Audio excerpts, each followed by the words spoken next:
하나님은 이제 왜 그러냐면 늘 이런 전제를 두세요. 고와 과부를 긍휼히 여기라, 불쌍히 여기라 이렇게 말할 때 그들을 왜 그래야 되는가? 너희가 그랬다. 너희가 애굽에서 종살이 했다. 너희가 그 사람들을 살았다. 너희가 그랬다. 그렇게 말하죠. 그래서 긍휼히 여긴다, 이 불쌍히 여긴다는 말은 그냥 단순히 동정하는 게 아닙니다. 우리 옛날에 그런 이야기 많이 들었잖아요. 어린 아이하고 엄마하고 손을 잡고 가는데 구걸을 하는 사람이 있었어요. 그랬더니 엄마 저 사람 봐, 돈을 달라 그래. 그랬더니 야, 너도 공부 안 하면 저렇게 돼?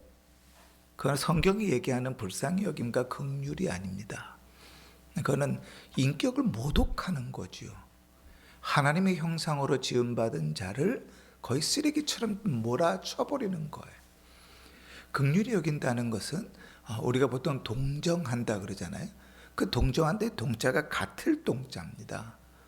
같은 마음을 가지고 같은 처지에서 그의 마음을 헤아리는 거예요. 그 지금은 나는 있지만 그가 지금은 없어서 지금 어렵고 불편하기 때문에 그 마음을 나누어서 그를 긍휼히 여기서 돕고 섬기는 거죠.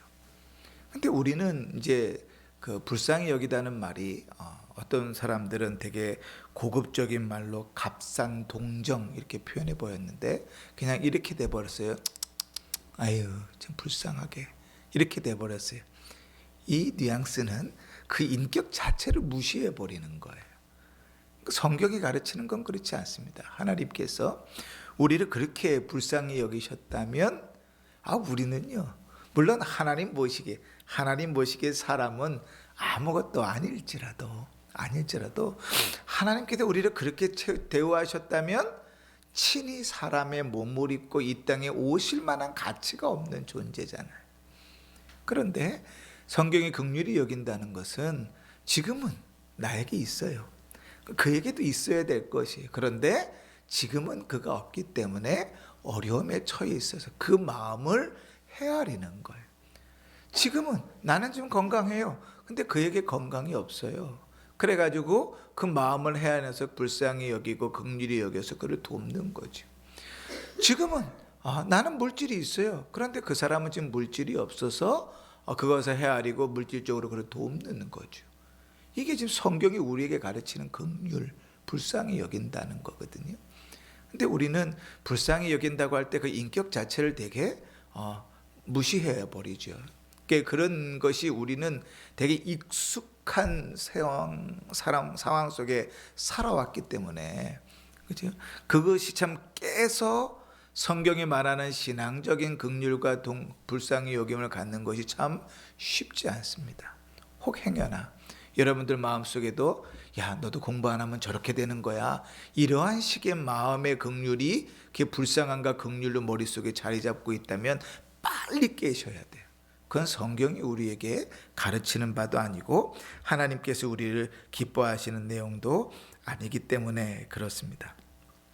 자, 우리가 이제 지난주에 또 긍휼에 대해서 이야기 나누면서요, 어떻게 긍휼을 베풀어야 되는지 내용들을 좀 살펴봤는데, 오늘은 지난주에 얘기한 대로 왜 그러면 긍휼을 베푸는 것이 당연한가, 왜 그렇게 긍휼을 베풀어야 되는가, 성경을 통해서 우리 몇 가지를 먼저 좀 나누면서 시작하려고 그래요.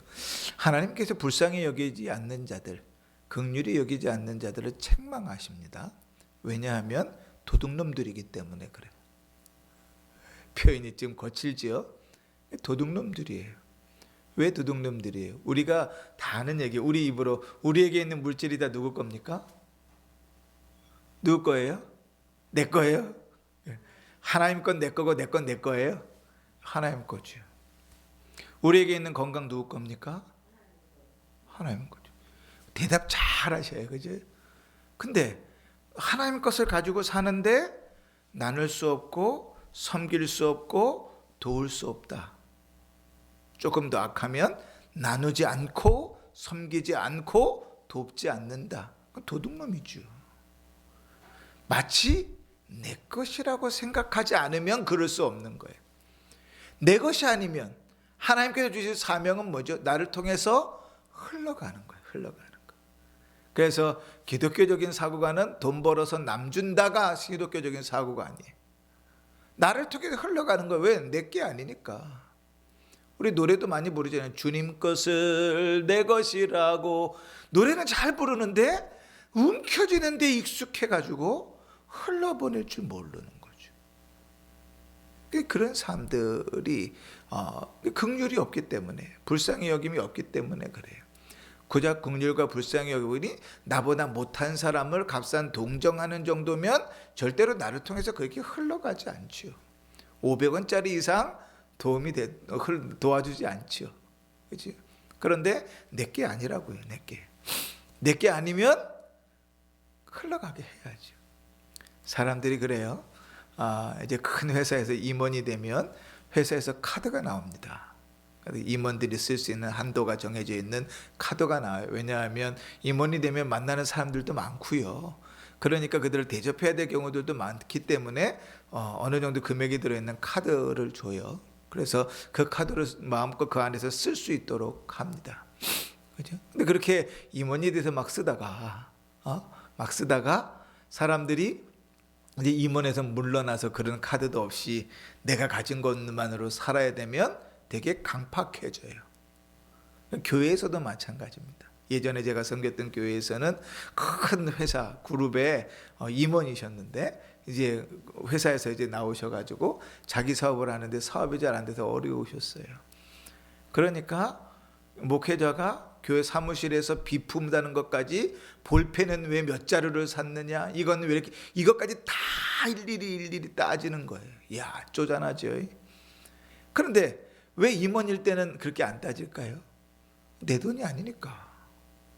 내 돈이 아니니까 그러는 거예요. 우리가 입으로는 하나님의 것이라고 얘기하면서 나누고 섬기고 도울 수 없다면 그거는 하나님의 것이라고 입만 살아있는 거예요. 실제로는 그렇게 안 사는 거죠. 흘러가게끔 둬야 되는 일입니다. 두 번째로 긍휼히 여기지 않는 자는 하나님께서 살인자라 그러십니다. 살인자. 이게 좀 심하지 않습니까? 도둑놈이라. 이것도 기분 나쁜데 살인자라. 왜 살인자라 그럴까요? 그들은 없어서 못 먹어서 죽어가는 거예요. 그렇죠? 지금도 우리는 등 따시고 배부르게 잘 살지만 저기 터키와 시리아 땅에는 지금 수십만 명의 사람들이 죽고 또 난민이 돼가지고 수도도 끊기고 전기도 끊겼는데 그 마을 자체가 다 무너져 버렸는데 거기서 어쩔 수 없이 빗물 받아서 사는 사람들이 수십만 명입니다. 그렇지? 그 도와야 돼요, 안 도와야 돼요? 도와야 되지요. 뭐 제가 또 돕자 그러면 뭐 일 있을 때마다 어떻게 돕습니까? 나도 살기 어려운데, 그지? 도와야 돼요. 우리 게 아니잖아요. 우리를 통해서 흘러가는 거잖아요. 흘러가는 거니까 어려운 이들이 있으면 도와야죠. 돕고 그 나누어서 그들이 살게끔 해야죠. 그지? 세 번째로는 그 긍휼이 없는 사람들을 뭐라고 표현하냐면 그들의 인색함은 가장 불경건하고 가증한 죄와 같다, 이렇게 표현해요. 제 성경을 한번 읽어볼게요. 에스겔서에 보면 소돔성을 향하여 주님께서 경고하시면서 이렇게 말합니다. 내 아우 소돔의 죄악은 이러하니 그와 그의 딸들에게 교만함과 음식물의 풍족함과 태평함이 있으며 또 그가 가난하고 궁핍한 자를 도와주지 아니하였다. 소돔을 뭐라고 책망해요? 너네 참 부유했잖아. 잘 살았잖아. 그런데 돌아보진 않았구나. 근데 베드로후서 2장에 보면 그들을 향하여 하나님께서 불경건한 자들의 예표로 삼으시죠. 소돔성을 멸망시키시면서. 그러니까 우리에게 당연히 있어야 될 마음들, 당연히 있어야 될 은사들이 상실될 때 그것은 우리가 생각하는 것 이상의 큰 죄라고요. 여러분 집에서 물 혹시 사서 드십니까? 물 사서 드시면 요즘은 이제 PT병에 물이 오잖아요. 그렇죠? 그런데 요즘은 무라벨이라는 게 있습니다. 그러니까 띠로 테두리로 뭐 삼다수 뭐 이렇게 써 있는 라벨 자체가 아예 없이 파는 거예요. 왜냐하면 환경 파괴가 되기 때문에 그거를 재활용하기 위해서. 그 뭐 나 하나 그거 쓴다고 되겠습니까? 그렇게 생각하니까 이 지구가 이렇게 몸살을 앓는 거거든요.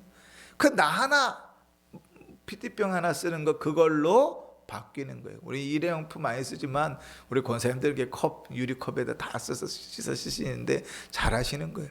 일회용 쓰는 것 그거 뭐 그럴 수 있지. 뭐 없으니까 그렇게 얘기할 수 있겠지만 조금 신경 써서 다회용기를 쓴다면 지구가 좀 덜 아프겠지요. 마찬가지로 당연히 있어야 될 것이 없을 때 하나님은 그것을 더 심각하게 보시는 거죠. 네 번째로 이런 사람들이 있어요. 마음으로는 하나님을 믿고 사랑한다고 말하는 자들. 긍휼을 베푸진 않아요. 그런데 마음으로는 나는 하나님을 믿는 사람이야. 나는 하나님을 장 믿는 믿음이 있는 사람이야. 이렇게 생각하는 사람들. 그게 무슨 긍휼히 여기는 것과 무슨 상관이 있는가? 상관이 있죠. 왜냐하면 하나님은 처음부터 그러셨어요. 10계명을 주실 때부터 1에서 4계명까지 하나님에 대한 계명이라면 5에서 10계명까지는 사람에게 대한 계명이었어요. 그리고 그것을 요약하시면서 예수님께서 마음과 성품과 뜻을 다해 주 너희 하나님을 사랑하라. 그리고 내 이웃을 내 몸과 같이 사랑하라 그러셨어요. 하나님을 사랑하는 자가 이웃을 이렇게 사랑하는 것이다를 수천 년 동안 가르치신 거예요. 그런데 이웃은 사랑하지 않는데 하나님은 사랑합니다. 이렇게 말하는 사람들이 많아졌어요. 이미 우리 시대가 아니라 신약 성경 시대에. 그래서 사도 야고보서에 보면 이 야고보가 신랄하게 그들을 비판합니다. 이렇게까지 얘기해요. 야고보서 2장에 이와 같이 행함이 없는 믿음은 그 자체가 죽은 것이라. 어떤 사람은 말하기를 너는 믿음이 있고 나는 행함이 있으니 행함이 없는 내 믿음을 내게 보이라. 나는 행함으로 내 믿음을 내게 보이리라 하리라. 내가 하나님을 한 분이신 줄로 믿느냐? 잘하는도다. 귀신들도 믿고 떠느니라. 사단마귀와 귀신과의 차이가 뭐죠? 신자의 차이는 우리가 믿는 그 믿음을 따라 산다는 거예요. 귀신은, 사탄은 믿는 대로 살지 않아요. 하나님이 계심을 믿기 때문에 회방하려고 들고 귀신의 존재가 있기 때문에 그것을 부리려고 들지, 믿음이 있어서 하나님 말씀에 순종하려고 하고 믿음이 있어서 하나님 말씀대로 살려고 하지 않아요. 근데 우리는 계속 어디로 넘어가요? 마음속으로는 그래요. 난 믿음은 있어요. 저는 하나님 믿어요. 주를 사랑하지요. 삶으로는 안 해요. 하나님의 일에 관심도 없고 하나님께서 주신 마음으로 사는 일에도 관심이 없으면서 입만 살아가지고 입으로는 하나님을 믿는다고 얘기하는 거죠. 신랄하게 비판하는 거예요. 네가 입만 살아있는 그 믿음 한번 보여봐라. 나는 행함이 있는 믿음을 너에게 보이겠다. 사탄도 귀신도 입으로는, 아니 머리로는 하나님이 계심을 안다. 네가 예수 믿는 자로, 생명을 얻은 자로, 구원 얻은 자로 사탄과 다른 게 뭐냐? 귀신과 다른 게 뭐냐? 행함 아니냐? 믿는 대로 사는 것 아니냐? 입만이 아니라. 그러니까 성경은 우리에게서 입으로만, 마음속으로 나는 하나님을 사랑해요, 내 삶은 그렇지 않지만, 그런 얘기 하지 말라. 교회를 나오진 않아요. 그런데 나는 그래도 내 마음만은 하나님입니다. 그래서 서구의 교회가 망한 겁니다.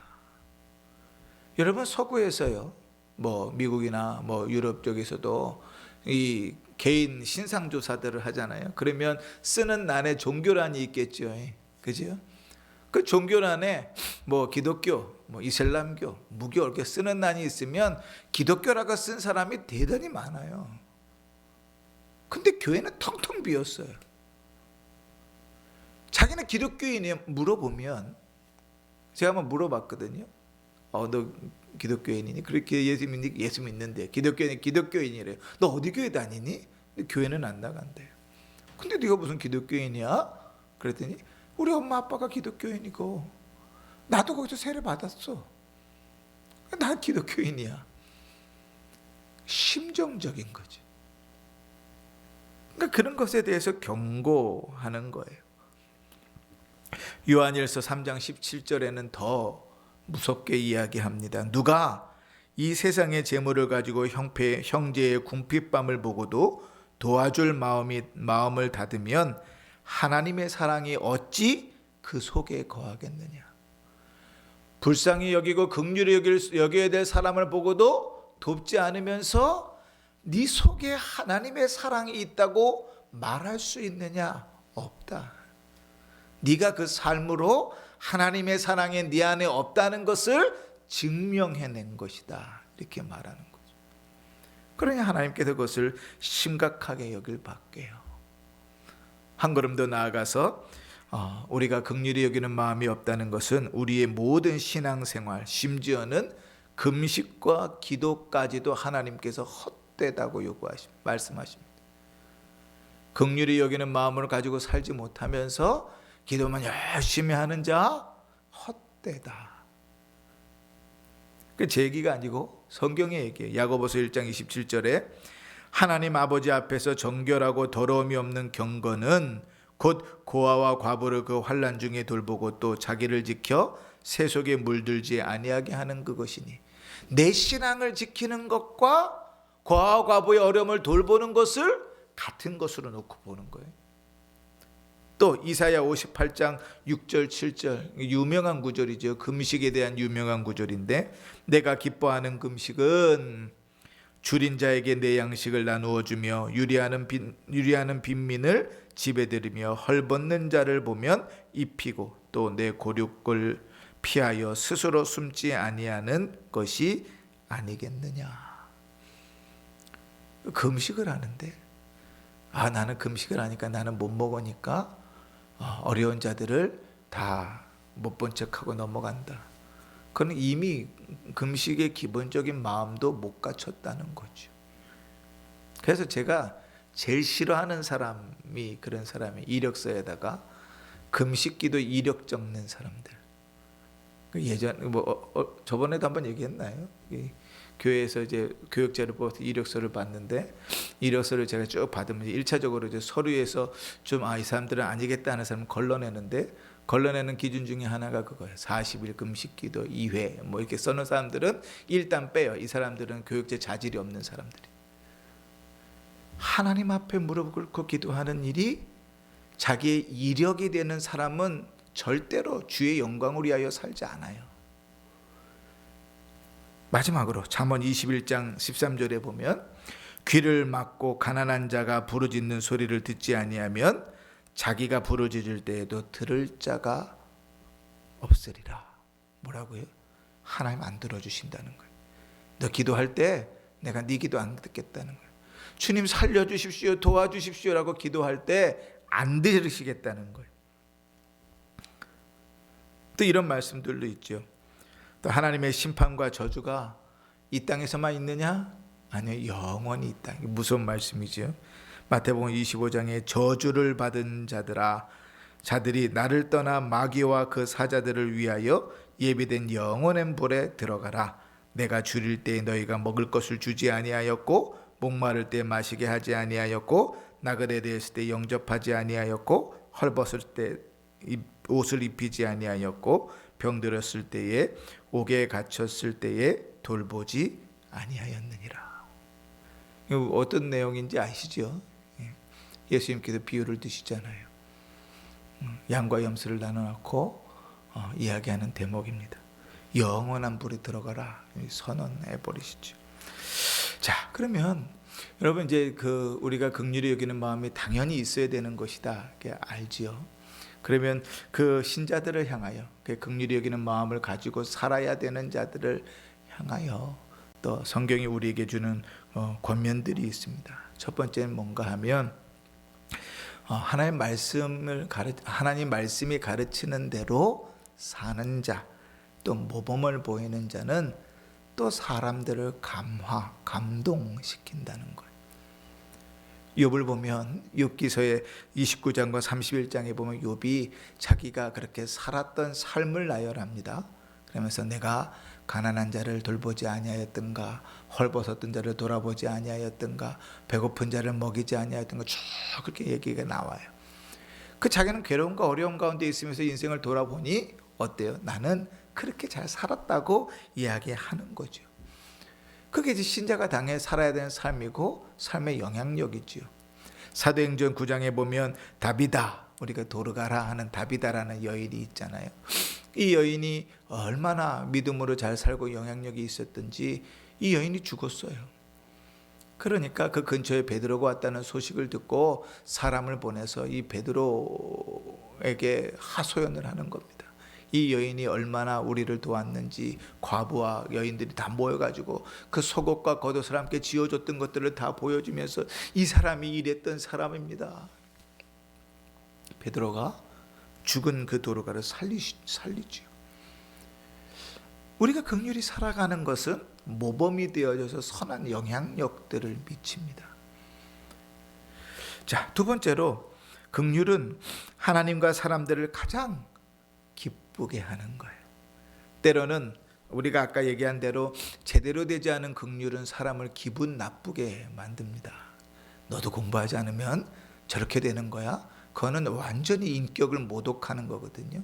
그 사람의 삶이 어땠는지조차를 모르는 사람이 단순히 공부 안 해서 돈 못 벌어서 저 모양 저 꼴이 된 거야 라고 그를 비하하는 거예요. 아이고 죄송해요. 그건 되게 잘못된 것이거든요. 그런데 긍휼히 여기는 마음으로 살아가면 사람들의 기분이 나쁜 게 아니라 그로 말미암아 사람들에게도 기쁨이 있고 하나님께도 기쁨이 있습니다. 고린도후서 9장 7절에 하나님은 즐겨내는 자를 사랑하신다 그렇게 말하고, 히브리서 13장 16절에 오직 선을 행함과 서로 나누어 주기를 잊지 말라, 하나님은 이 같은 제사를 기뻐하시느니라. 우리가 긍휼히 여기는 마음을 가지고 불쌍히 여기는 마음을 가지고 나누며 섬기며 살아갈 때 하나님 그걸 기뻐하세요. 그러니까 우리의 삶 가운데 이렇게 움켜잡으려고 하면 잘 잡히지 않아요. 그런데 나를 통해서 하나님의 것임을 고백하고 철저하게 흘러가는 삶을 살면 누구 일론 머스크처럼 부자가 되지 못한다 할지라도 그 삶 속에 기쁨이 있고 평안이 있는 삶들을 살지요. 그 의인의 자손이 걸식하는 것을 보지 못했다. 그 성경의 명확한 증언이거든요. 또 긍휼히 여기는 자들은 가난한 자들과 그들의 필요를 보면 긍휼히 여기고자 하는 마음이 강하게 일어난다.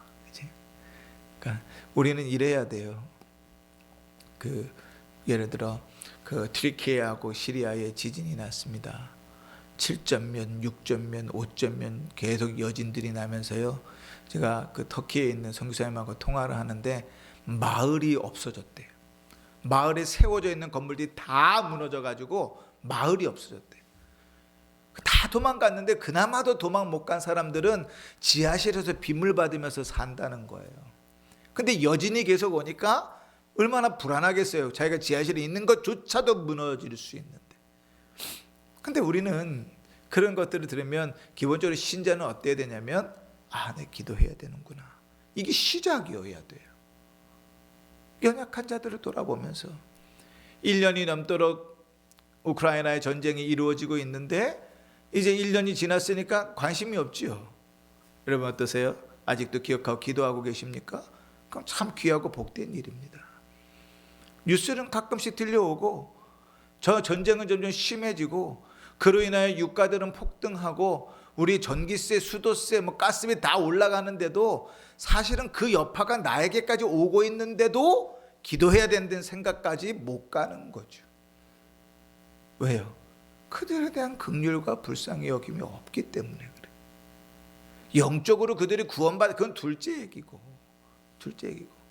우리나라가 전쟁이 났다고 칩시다. 북한하고 남북이 전쟁이 났어요. 초토화가 됐어요.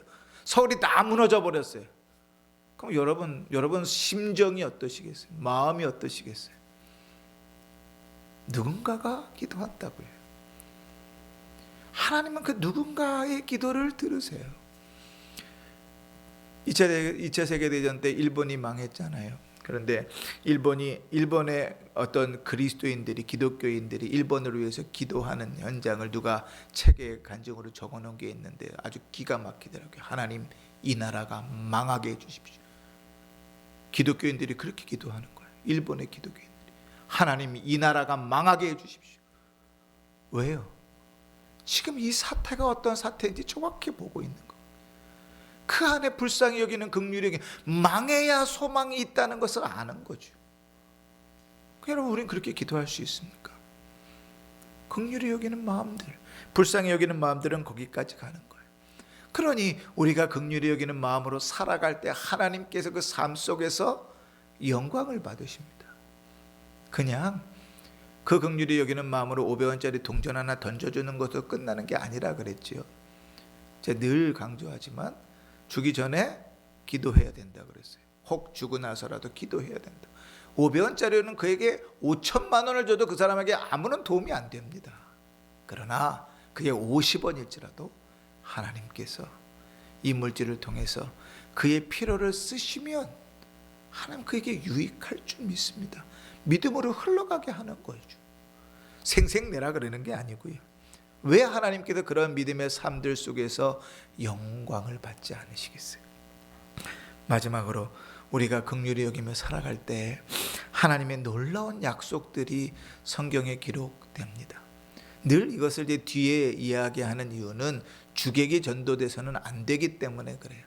우리는 어떻게 하면 받아내기를 힘쓰려고 받아내는 것만 익숙해가지고 살아가는데, 신앙은 그런 게 아닙니다. 신앙은 그 삶의 모습이 내가 받은 은혜에 비추어 나는 거거든요. 그런데 하나님은 거기에 더하시는 은혜를 약속하시는 겁니다. 잠언 19장 17절에 가난한 자를 불쌍히 여기는 것은 여호와께 꾸어드리는 것이니 그의 선행을 그에게 갚아주시리라. 하나님께서 갚으신다. 저희 할머니께서 그러셨대요. 저는 할머니 뵌 적도 없는데 일찍 돌아가셨어요. 역전에 거지가 있으면 밥을 어떻게든 먹이고 보내야 이제 속이 풀리셨대요. 그래도 제가 지금은 이래도 저희 할아버지 때는 이천에서 꽤 유지였습니다. 그래서 이천에 가면 할아버지 그 뭐라 그래요? 기념 동상은 아니고 기념비도 세워져 있어요. 이 어려운 시절에 다 그 동네 사람들 잘 먹이고 어려운 걸 도왔다고 마을에서 기념비도 세워놨단 말이에요. 그런데 할머니가 늘 그러셨대요. 역전에 가면 가난한 사람들, 거지들 있고 교회 집에 또 구걸하러 오는 사람들이 있고 오면 그냥 돌려보낸 적이 한 번도 없으셨대요. 아버지 증언이니까요. 늘 밥을 먹여갖고 보내셨대요. 근데 저는 그런 생각하거든요. 제가 이만큼 사는 건 어쩌면 하나님께서 할머니가 베푸셨던 그 선행에 대한 어쩌면 그 덤의 은혜를 누려 사는 게 아닌가, 그런 생각을 합니다. 그 잠언 19장 17절에 그러잖아요. 하나님께 구워드리는 것이다. 하나님께서 갚으실 것이다. 마태복음 25장 40절에도 너희가 여기 내 형제 중에 지극히 작은 자 하나에게 한 것이 나에게 한 것이라, 그렇게 말씀하시고, 또 우리가 오늘 읽었던 마태복음 5장에도 긍휼히 여기는 자는 복이 있나니 하나님으로부터, 사람들로부터 긍휼히 여김을 받을 것이라, 그렇게 말씀하시는 것이죠. 그리고 하나님께서 주시는 그 상급은 이 세상의 것과는 비교할 수 없습니다.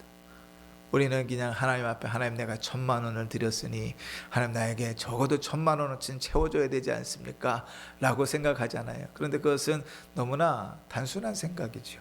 마태복음 10장 42절에 보면 또 누구든지 제자의 이름으로 이 작은 자 하나에게 냉수 한 그릇이라도 주는 자는 내가 진실로 너희에게 이르노니 그 사람이 결탄코 상을 잃지 아니하리라. 누가복음 6장 38절에 주라 그리하면 너희에게 줄 것이니 곧 후히 되어 누르고 흔들어 넘치도록 너희에게 채워주리라. 이제 또 우리의 인생을 책임지십니다. 잠언 28장 27절에 가난한 자를 구제하는 자는 궁핍하지 아니할 것이다. 시편 37편에 내가 어려서부터 늙기까지 의인이 버림을 당하거나 그의 자손이 걸식함을 보지 못하였도다. 그는 종일토록 은혜를 베풀고 구워주니 그의 자손이 복을 받는도다. 이제 자, 이런 약속들이 참 드문데 내가 어떻게 사는가가 그 자손이 복 받는 데 영향이 있다고요. 그러니까 저는 이렇게 생각합니다. 내가 그렇게 뿌렸기 때문에 자식이 그냥 관계없는 복을 받는다기보다 내가 그렇게 뿌리며 사는 삶을 그대로 배우는 그 자식의 삶이 더 풍성하게 복되어지는 거죠. 그도 부모를 따라 그렇게 살 거니까 말이죠. 또 하나님께서 그를 도우신다고 약속하십니다. 가난한 자를 보살피는 자에게 복이 있으며 재앙의 날에 여호와께서 그를 건지실 것이다. 또 긍휼은 믿음과 사랑의 열매다 그렇습니다. 디모데전서 6장에 선을 행하고 선한 사업을 많이 하고 나누어 주기를 좋아하며 너그러운 자가 되라. 이것이 장래에 자기를 위하여 좋은 터를 쌓아 참된 생명을 취하는 것이니라. 그러니까 긍휼히 여기며 살아간다는 것, 그것은 당연한 일인데 하나님께서 성경에 제가 지금 몇 절만 뽑아서 얘기했지만 너무 많아요. 그런 마음으로 남을 돕고 섬기며 살아가는 자들에게 하나님께서 어떻게 부어주시는가가 은혜들이 너무나 많이 그 약속으로 기록되어져 있습니다. 그럼 여러분 이렇게 생각할 수 있잖아요. 나도 긍휼히 여기고 돕고 싶지요. 그런데 나도 힘든데 어떻게 돕습니까? 아니요. 아까도 얘기했잖아요. 내가 많이 가졌기 때문에 하나님 것이 아니고 나에게 있는 것은 콩 한 쪽도 하나님 것이에요. 예수 안 믿는 우리 어른들도 콩 한 쪽도 나눠 먹는다고 얘기를 하는데 예수 믿는 자는 콩 한 쪽 있으면 나눠 먹어야지요. 그 당연한 것이죠. 그 열매라고 이야기하니까요. 부자나 중산층이나 저소득층이나 심지어는 극빈자까지 누구도 예외 없이 긍휼히 여기는 사람이 될 수 있습니다. 그 상황에서 그 수준에서 그 형편에서 돕고 섬기는 자로 살아가는 거예요. 우리의 욕심은 그래요. 늘 조금만 더 모으면 조금만 더 되면 늘 그렇게 미뤄요. 그러면 평생 강팍하게 사는 거지. 하나님 그 인생에 복을 주시지 않죠. 또 모든 신자에게 관용과 자비를 베풀어야 된다. 우리가 한번 얘기했죠. 우리가 긍휼을 베풀어야 될 사람들은 모든 사람들이다. 이제 영적으로 육적으로 참 육적으로는 풍성한데 영적으로는 긍휼히 여겨서 그를 돕고 섬겨야 될 사람이 있고, 어떤 사람은 참 영적으로는 풍성한데 육적으로 어려움들을 당해서 함께 마음을 나누고 힘을 나누고 물질을 나눠야 될 사람도 있는 거예요. 그렇게 모든 신자에게 관용과 자비를 베풀어야 되고, 돕는 이는 반드시 내 것으로 또 적법한 방법으로 그 일들을 해야 됩니다. 도박을 해가지고 내가 좀 많이 땄네, 이번 명절에는 고스톱을 쳐가지고 내가 한 100만 원은 땄어. 하나님 기뻐하지 않으시죠? 그치? 남의 것을 가지고 내 것인 것처럼 그렇게 막 돕는 것 기뻐하지 않으시죠? 근데 미안한 얘기지만 그런 일들을 너무 많이 보거든요. 교회에서도 그렇고 노예에서도 그렇고 그런 모습을 보면 좀 상처받을 때가 좀 있어요. 목사지만. 자, 그럼 어떻게 구제해야 되는가? 순전한 마음으로 해야 된다. 그 마음에 충실하십시오. 하나님을 바라보고 살 때 처음 드는 마음이 하나님께서 주시는 마음이에요. 그냥 살 때 처음 드는 마음이 아니라 내가 주의 말씀에 순종하면서 살고 내가 하나님 말씀에 순종하면서 살려고 힘쓰고 애쓰며 살 때 처음 드는 마음은, 저는 그렇게 생각해요. 주님이 주시는 마음이에요. 예를 들어 우리가 이제 헌금을 드려요. 감사 헌금을 드립시다. 근데 감사하죠. 참 감사한 일이에요. 그래서 생각하고 헌금해야지 이렇게 마음을 먹으면 그 다음에 드는 게 얼마 드려야 될까 이거잖아요. 그죠? 그러면 이제 부부면 부부끼리도 액수가 달라요. 그죠? 부부끼리도 액수가 달라요. 그러면 서로 저는 늘 그렇게 권해요. 서로 먼저 든 마음대로 하라. 그거 안 되면 무조건 양보해라. 내가 더 액수가 많은데 그러지 말고 양보해라. 그렇게 흘러가는 거지. 순전한 마음으로 하는 거예요. 그리고 즐거운 마음으로 하는 겁니다. 아우, 나도 힘든데, 나도 어려운데 무슨 교인을 돌보라 그래, 무슨 뭐 성도를 살피라 그래, 아유 어려운 날 돌보라 그래, 내가 어려운 자야, 나를 도와, 나를. 그지? 그게 아니고 기쁨과 즐거움으로 하는 거죠. 그 주님은 우리에게 늘 그러셨어요.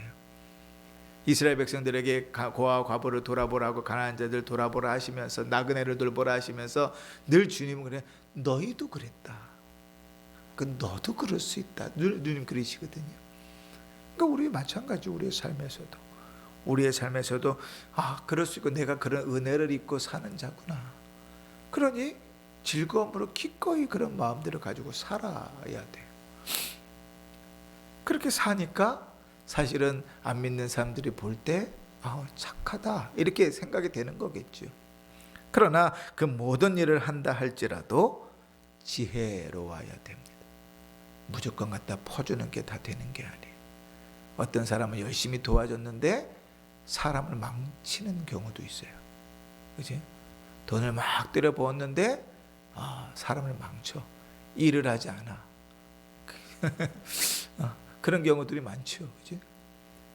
열심히 기도했는데 자기는 기도하지 않아. 맨날 기도 부탁은 하는데 본인은 안 해. 그럼 저는 정말 막 속상하거든요. 그런 사람들. 야, 목사가 기도할 때는 네가 기도해야 돼. 네가 하나님 앞에 무릎 꿇고 네가 기도하지 않는데 목사가 기도한다고 들어주냐? 목사가 영매냐? 내가 그 영혼을 망치는 길이죠. 지혜로워야 된다. 때로는 우리가 그랬잖아요. 불쌍히 여긴다는 것은 그 사람의 인격을 모독하는 게 아니에요. 그러니까 그를 도울 때도 그의 자존심을 생각해야 돼요. 생각해서 도와야 돼요. 얼마든지 도울 수 있죠. 그런데 그의 자존심도 생각해 줘야 돼요. 그의 필요에 맞춰서 채워줄 줄도 알아야 돼요. 그러나 그가 움직일 수 있도록 지혜롭게 도울 줄도 알아야 돼요. 그리고 또 하나, 한결같아야 돼요. 예전에 제가 대학 다닐 때부터 저는 93년도에 이 동네를 왔었어요. 6개월을 다녔습니다. 왜냐하면 지금 이제 엔젤 세븐이라고 돼 있는, 옛날에는 천사원이었는데 거기가 이제 장애인 단체잖아요. 한 학기를 다니면서 거기서 봉사를 했거든요. 제가 그때 청담동에 살았습니다. 학교는 안양이었고. 그러니까 오고 가면서 여기서 봉사를 한다는 게 쉬운 일이 아니었어요. 그런데 그렇게 봉사를 6개월을 쭉 이어갔던 이유는 몇 가지가 있는데 그 중에 하나가 뭐냐면 단발성이 돼서는 안 되는, 그것이 제일 어렵대요. 그 있는 사람들, 고아원도 그렇고 장애인 시설도 그렇고 노년정도 그렇고 사람들이 때만 되면 우르르르 선물 싸가지고 와가지고 사진 착착 찍고 그리고 이제 자기들 이제 내세우고 가는데 그 사람들이 그게 너무 상처가 되고 익숙해서 마음을 안 연다는 거예요. 속상한 일이죠. 그러니까 본인들조차고 하고 긍휼히 여기는 마음은 없는 거죠. 한결 같아야 된다. 남을 돕고 섬기는 일도. 그래서 아까 제가 우크라이나나 또 트리키에, 시리아 얘기를 했지만 여러분 한결같이 기도하셔야 돼요. 그러니까 기도의 제목은 줄지 않아요. 기도의 시간이 줄지 않거든요. 한결같이 기도하는 거예요. 뭐 우리가 가서 도와줄 수는 없잖아요. 자네를 치고 사람들을 살려낼 수는 없잖아요. 그러나 우리는 멀리 떨어져 있어도 기도는 할 수 있거든요. 한결같이 돕고 긍휼히 여기는 일들을 행해야 되는 것입니다. 3주 동안 어쩌면 되게 당연한 이야기들을 좀 나눴는지 모르겠어요. 불쌍히 여긴다, 긍휼히 여긴다. 그런데 성경이 우리에게 가르치고 있는 긍휼함과 불쌍함이 도대체 뭔지 좀 이 시간들을 통해서 정확히 아시는 시간이 되었으리라 믿고, 또 우리의 삶 가운데 그런 열매가 잘 맺혀지고 있는지 돌아보시면서 영육간에 긍휼히 여기는 자로 살아갈 수 있기를 바랍니다. 그래서 오늘 우리가 읽은 말씀처럼 하나님께서 우리를 또한 긍휼히 여기시는 그런 은혜를 누리며 사는 성도들 되시기를 주의 이름으로 축원합니다. 아멘. 우리